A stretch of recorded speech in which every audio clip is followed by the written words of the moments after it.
selamat malam Bapak Ibu Saudara yang dikasihi Tuhan. Kita bersyukur kita boleh bertemu lagi dalam ibadah Mesbah Keluarga pada malam hari ini. Mari sebelumnya kita mau bersatu hati minta pertolongan Tuhan untuk menuntun kita supaya kita dapat mengerti dan memahami kebenaran firman Tuhan pada malam hari ini. Mari kita bersatu hati dalam doa. Bapa, kami bersyukur pada malam hari ini bersama dengan keluarga kami. Kami mau menikmati Tuhan dan bertemu dengan Tuhan dalam ibadah ini. Mari Tuhan berikan kami pengertian yang baik, berikan kami hikmat, bahkan Tuhan tolong sentuh hati kami masing-masing sehingga kami boleh melakukan kebenaran firman Tuhan. Hamba-Mu dalam segala keterbatasan, biarlah Engkau sendiri yang memakai dengan wibawa daripada Tuhan, sehingga ya Tuhan semua kami boleh disentuh oleh firman Tuhan malam hari ini. Terima kasih ya Allah, dalam nama Tuhan Yesus kami sudah berdoa dan mengucap syukur. Amin. Tema firman Tuhan yang akan kita bahas pada malam hari ini tentang kebersamaan keluarga. Seorang pria dan wanita yang bersatu dalam pernikahan tentu akan mengalami perubahan besar dari kebiasaan-kebiasaan bahkan jadwal yang harus dia lalui. Mereka harus membiasakan diri mereka untuk hidup bersama. Maka suami atau istri harus memangkas jadwal yang biasa mereka lakukan, hal-hal yang kurang bermanfaat atau hobi mereka, supaya mereka bisa hidup dalam kebersamaan. Suami istri perlu memberi batasan terhadap pergaulan, kesenangan tersendiri. Mereka harus meluangkan waktu lebih banyak dengan pasangannya. Harus saling memahami, memberi perhatian, menerima satu dengan yang lain. Nah, hal ini perlu mengingat pernikahan menyatukan dua pribadi yang sangat berbeda. Pria dan wanita memiliki kodrat yang tidak sama secara fisik, perasaan maupun perilaku. Ditambah lagi mungkin ada perbedaan budaya, perbedaan kebiasaan, adat istiadat, pendidikan, sikap dan pembawaan. Jadi pernikahan adalah kesempatan yang diberikan Allah bagi laki-laki dan perempuan untuk hidup bersama-sama. Sebuah keluarga adalah satu tim dalam persekutuan hidup, di dalamnya ada ayah, ibu, dan anak-anak. Persekutuan bersama dalam keluarga bersifat dinamis. Sifatnya tidak monoton, bergerak, berubah, berkembang.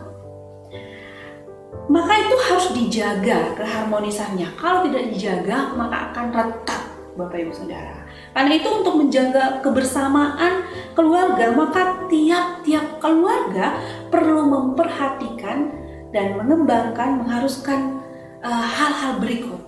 Yang pertama, di dalam keluarga harus ada yang namanya menyembah Tuhan dan melayani Tuhan dengan bersama-sama. Saya senang sekali dengan satu pujian yang berkata demikian. Bersama keluargaku melayani Tuhan. Bapak Ibu Saudara, Yosua berkata demikian dalam Yosua pasal 24 ayat 15c. Tetapi aku dan seisi rumahku, kami akan beribadah kepada Tuhan. Melayani bersama keluarga merupakan sarana untuk membangun iman, kerohanian, pengetahuan dan pengenalan yang lebih dan lebih dalam lagi terhadap Tuhan. Ini menjadi tugas kepala keluarga, bagaimana membawa seluruh anggota keluarga masuk dalam pujian dan penyembahan kepada Tuhan. Dan ini harus diusahakan, diciptakan di dalam keluarga.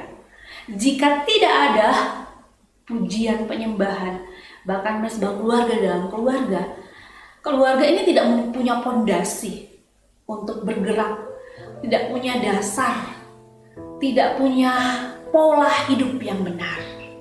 Karena persekutuan keluarga, pujian, penyembahan kepada Tuhan ini menjadi poin yang paling penting. Karena menyembah Tuhan dan keluarga ini menjadi penting. Kenapa? Karena Tuhan sendiri yang mengizinkan dan menyatukan suami dan istri dan memberikan anugerah anak, sehingga segala suatu kegiatan dalam keluarga yang paling penting harus diadakan adalah mesbah keluarga. Lalu yang selanjutnya, di dalam keluarga harus mengatur keuangan bersama-sama, Bapak Ibu Saudara. Suami istri perlu bertanggung jawab untuk mengelola setiap penghasilannya dengan baik, baik besar maupun kecil. Firman Tuhan berkata dalam Amsal pasal 21 ayat 20 dalam terjemahan firman Allah yang hidup berkata demikian. Orang bijaksana suka menyimpan untuk masa depan, tetapi orang bodoh menghabiskan semua yang diperolehnya. Ketika kita mampu mengelola keuangan dengan baik, ketika suami istri mampu mengelola keuangan dengan baik, Tuhan akan mempercayakan berkatnya juga kepada keluarga. Ada banyak prinsip tentang pengelolaan keuangan, namun kita mungkin boleh mencoba dan menerapkan prinsip ini. Yang pasti 10% kita akan berikan persepuluhan kepada Allah, mungkin beberapa persen kita akan simpan atau kita tabung, mungkin juga beberapa persen lagi kita sisihkan untuk dana yang tak terduga, dan sekian persen kita gunakan untuk kehidupan kita sepanjang setiap hari, Bapak Ibu Saudara. Jadi kita harus mengelola keuangan dengan baik, dan suami istri harus sepakat, sepemahaman, terbuka dalam hal keuangan. Saya agak dikagetkan oleh seorang ibu. Dia mengatakan bahwa kenapa ketika saya baru menikah, dia mengatakan, kenapa kamu ambil uang dari dompet suamimu, itu tidak baik, katanya demikian. Tapi menurut saya uang suami, tidak ada uang suami, tidak ada uang istri, tapi uang bersama-sama. Uang suami adalah uang istri, uang istri adalah uang suami. Itu uang bersama-sama, jadi tidak ada bedanya bagi saya. Bagian yang selanjutnya yang harus diperhatikan dan yang harus dijaga, yang harus dikembangkan di dalam keluarga adalah menyelesaikan pekerjaan rumah bersama-sama. Ibrani pasal 10 ayat 24, dan marilah kita saling memperhatikan supaya kita saling mendorong dalam kasih dan dalam pekerjaan baik. Anggota keluarga saling memperhatikan, harus saling support dalam kasih untuk melakukan pekerjaan baik. Ketika salah satu lemah, yang lain harus menguatkan. Begitu seterusnya. Bekerja sama, saling bahu-membahu, saling menguatkan, bukan saling iri, bukan saling menjatuhkan. Mungkin ada di antara keluarga kita yang tidak sepemahaman dengan kita. Nah, maka tugas yang lain harus memberikan pengertian. Tugas yang lain harus menguatkan yang lemah, seperti itu. Jangan sampai kalau ada yang kurang atau ada yang lemah kita malah jatuhkan. Dengan perkataan mungkin, dengan tingkah laku kita mungkin, itu tidak baik. Dan Tuhan tidak mau kita melakukan hal tersebut. Lalu selanjutnya, di dalam keluarga harus memelihara atau membiasakan makan bersama. Dalam Matius 26 ayat 17 sampai 25, di sana dicatat bahwa Yesus memandang penting soal tentang makan bersama. Alkitab mencatat banyak sekali peristiwa tentang Tuhan Yesus makan bersama dengan ke-12 muridnya. Tuhan Yesus makan bersama dengan orang banyak. Bahkan ketika Tuhan Yesus mau menyerahkan dirinya menjadi kurban yang sempurna bagi kita semua, dia meluangkan waktunya makan Paskah bersama dengan para muridnya. Saat makan inilah Yesus mengatakan bahwa salah seorang dari muridnya akan menyerahkan dia. Nah, Bapak Ibu Saudara, saya mau mengatakan kepada kita bahwa kalau Yesus sendiri mementingkan makan bersama dengan maksud supaya mereka intim, ada persekutuan yang baik dengan para muridnya, dan kepada orang-orang yang diajak makan bersama, maka makan bersama ini menjadi penting bagi keluarga kita. Ketika ini menjadi kebiasaan, ini menjadi gaya hidup, maka di dalam persekutuan makan bersama pun akan ada keintiman, akan ada kesukacitaan di dalamnya. Dan ini menjadi tugas kepala keluarga, tugas para suami untuk membuat atau untuk menciptakan bagaimana persekutuan kasih dalam makan bersama itu. Dan Bapak Ibu Saudara, di dalam tiap-tiap keluarga seharusnya setiap anggota keluarga itu melakukan peran dan tanggung jawab masing-masing dengan sebaik-baiknya. Kalau kita mau survei masalah yang membuat kebersamaan keluarga tidak harmonis dalam keluarga adalah keegoisan, tidak melakukan fungsi dan tanggung jawabnya. Bahkan masing-masing sering membandingkan, lihat keluarga yang lain. Papa tidak seperti papanya orang itu, mama tidak seperti mamanya temanku, atau kamu ya anak kamu tidak seperti anak orang lain. Kenapa anak orang lain bisa, kamu tidak? Selalu membandingkan kebersamaan orang lain dengan keluarga kita. Itu tidak baik, pembandingan itu tidak baik. Maka yang perlu kita ketahui dan perlu kita ingat kembali beberapa tanggung jawab, beberapa peran daripada suami, istri, dan anak. Saya akan membagikan kepada kita. Yang pertama, peran daripada suami. Suami sebagai iman dalam keluarga mempunyai prinsip yang kokoh dan teguh. Harus mempunyai prinsip yang kokoh dan teguh. Suami harus mengasihi istri sebagaimana Kristus mengasihi jemaatnya. Suami harus mengasihi istri seperti tubuhnya sendiri dan jangan membangkitkan amarah anak-anaknya. Lalu tugas istri apa? Tugas istri itu tunduk dan patuh terhadap suaminya. Cakap dan bijaksana kepada suami dan anak-anaknya. Menuntun dalam iman dan mendoakan seluruh anggota keluarganya. Lalu tugas anak-anak apa? Tugas anak-anak adalah taat dan hormat kepada orang tua. Percaya, mengakui dan memuliakan Tuhan dalam kehidupannya. Menuntut ilmu dengan takut akan Tuhan. Nah, tugas ini harus diingat bahkan dilakukan.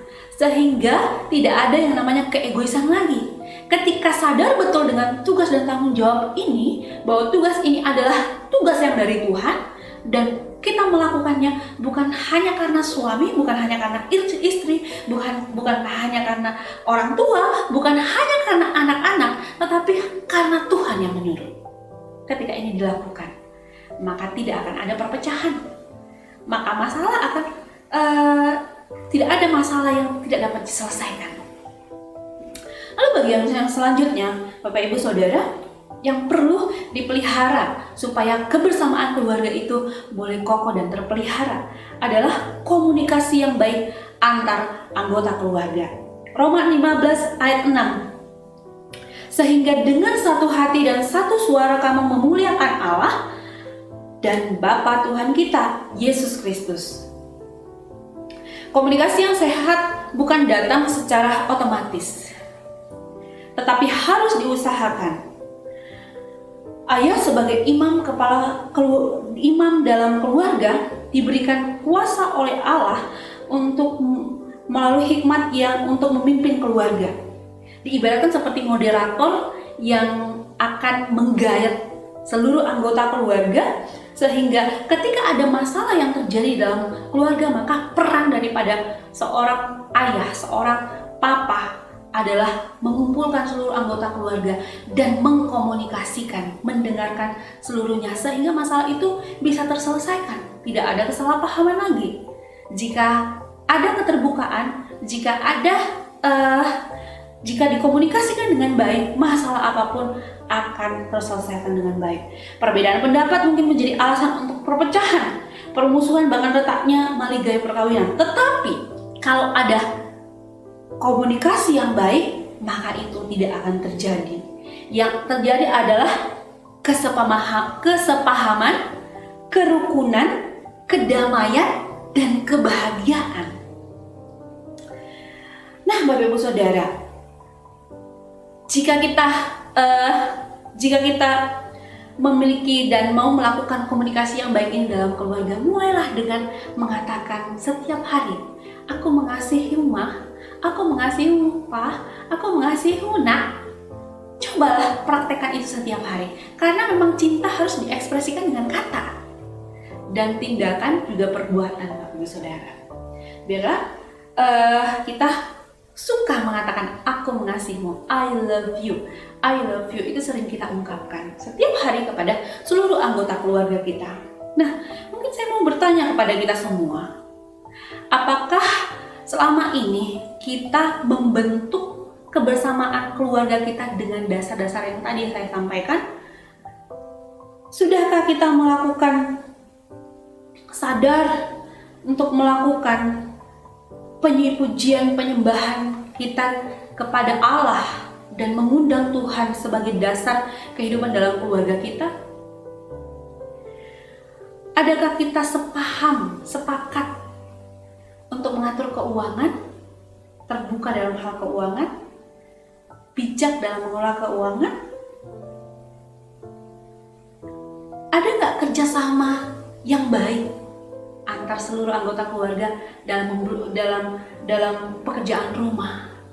Atau hanya bagian istri yang masak, suami harus dilayani, atau sebaliknya? Seharusnya mengerjakan pekerjaan rumah itu bersama-sama. Ada tidak persekutuan makan bersama dalam keluarga kita? Apakah itu terawat dan masih kita lakukan sampai hari ini? Jika dulu pernah kita lakukan, biarlah sekarang terus-menerus kita lakukan. Sudahkah kita melakukan tanggung jawab kita? Ingat Bapak Ibu Saudara, dulu ketika menikah janji pernikahan untuk melakukan tugas dan tanggung jawab sebagai seorang suami dan sebagai seorang istri. Dan ketika dipercayakan untuk memperoleh anugerah anak, memperkenalkan mereka terhadap Kristus, sudahkah itu kita lakukan? Atau kita lupakan? Bagaimana komunikasi kita di antara anggota keluarga kita? Kalau komunikasi kita baik, puji Tuhan. Kalau komunikasi kita saat ini sedang dalam kondisi tidak baik dan kita tidak kompak dalam keluarga kita, atau mungkin kita saling membenci, atau mungkin kita saling menjatuhkan, atau mungkin banyak sekali masalah dalam keluarga kita hanya karena masalah komunikasi. Silakan datang kepada anggota keluarga dan katakan, saya minta maaf. Ajak bicara dan ajak rekonsiliasi. Nah, Bapak Ibu Saudara, jika kita melakukan kebenaran firman Tuhan ini, maka saya yakin dan percaya kita akan hidup dalam kebersamaan yang harmonis dengan keluarga kita. Kebersamaan yang indah dalam keluarga kita. Tapi kalau kita abai, mungkin kita akan merasakan tertekan dan akan banyak sekali masalah-masalah yang muncul yang sulit untuk kita pecahkan ketika kita abai dengan beberapa hal yang tadi. Biarlah kita menjadi kepala-kepala keluarga, menjadi istri, menjadi anak-anak yang sadar akan bagian kita dalam keluarga, dan kita boleh sadar dan boleh melakukan kebenaran firman Tuhan ini. Sekali lagi saya bacakan untuk menutup firman Tuhan pada malam hari ini adalah Yosua pasal 24 ayat 15c. Tetapi aku dan seisi rumahku, kami akan beribadah kepada Tuhan. Tetapi aku dan seisi rumahku, kami akan beribadah kepada Tuhan. Mari kita bersatu hati di dalam doa. Ya Tuhan, kami bersyukur pada malam hari ini kalau Engkau Allah boleh memberikan kami waktu untuk merenungkan kebenaran firman Tuhan. Engkau tahu apa yang terjadi dalam keluarga kami masing-masing. Engkau mengerti apa yang sedang kami pikirkan, apa yang sedang kami alami saat ini. Jika ada dari keluarga jemaat GKR yang mengalami masalah, mungkin masalah komunikasi, mungkin masalah keuangan, mungkin masalah kerohanian, mungkin masalah hubungan, relasi, mungkin masalah hal-hal praktis di dalam keluarga mereka. Tuhan, mohon Engkau Allah yang menolong mereka untuk sepakat mau diubahkan oleh Tuhan dan mau disatukan kembali oleh Tuhan melalui komunikasi, melalui pertemuan, melalui rekonsiliasi. Tuhan tolong menyentuh hati demi hati, pribadi lepas pribadi, supaya Engkau Allah yang memulihkan setiap keluarga-keluarga yang mengalami kesulitan Tuhan. Terima kasih ya Tuhan, hamba-Mu sudah berhenti berbicara Tuhan. Biarlah Engkau meneruskan melalui Roh Kudus Tuhan ke setiap hati jemaat Tuhan. Terima kasih Tuhan Yesus. Dalam nama Tuhan Yesus kami sudah berdoa dan mengucap syukur. Amin. Bersama keluarga kita sampai di sini. Jika ada pertanyaan boleh menghubungi saya, dan jika ada silahkan Bapak Ibu Saudara berdiskusi kepada di dalam anggota keluarga masing-masing, dan Tuhan Yesus memberkati. Shalom. Bersama keluargaku melayani Tuhan, bersatu selamanya mengasihi Engkau. Tiada yang dapat melebihi kasih-Mu ya Tuhan.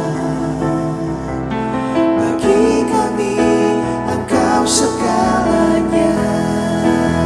Gelombang badai hidup, gelombang badai hidup coba menghalangi, namun kuasa Tuhan buka jalan kami.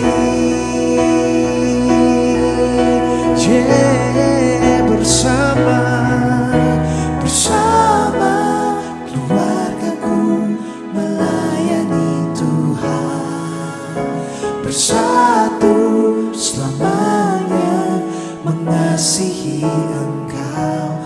Tiada yang dapat melebihi kasih-Mu ya Tuhan. Bagi kami Engkau segalanya. Bagi kami Engkau segalanya.